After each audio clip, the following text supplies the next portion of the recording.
Forget about the chief global strategist. You're at somebody's kitchen table and they're scared. What do they do right now? Well, I think first of all, you got to ask them what they're really scared about. I think there's so much going on politically, and we're so politically focused in this country that we sometimes let how we feel about politics overrule how we should think about investing.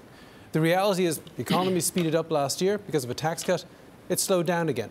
But there is no evidence the economy is actually about to tip into recession here. Most likely, this economy will just amble forward to 2% growth, which means that you should just, sorry to be boring here, but you should be basically invested in long-term assets, maybe a little overweight equities relative to fixed income. But I don't think there's a reason for dramatic action here. 8 ways to go here, but let's go to the basic idea. The bond market is a signal and precursor to what equity markets do. You can debate 6 months out, 8 months out, 1 year out. Should equity investors extrapolate fear from the bond market angst right now?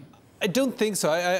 I'd quibble with that a little bit, because the bond market's been behaving very strangely for a long time because central banks have been treating it very strangely. David, we have a 20-year Swiss piece, once again a negative yield. That's more than strangely. Well, but the reason for this, I mean, let's cut to the chase here. The reason for this is that quantitative easing and low interest rates and negative interest rates don't work.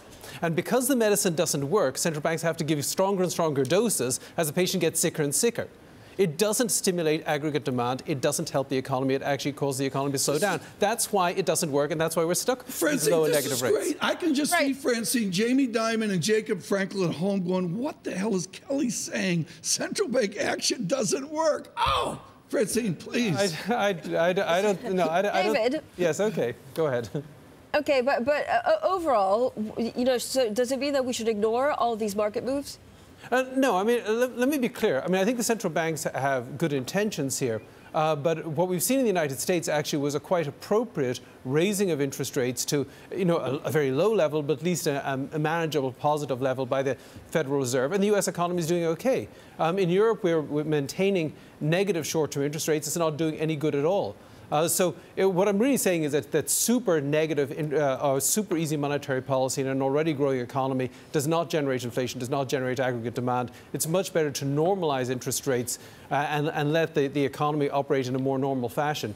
And frankly, I don't think my colleagues at JPMorgan would disagree with that.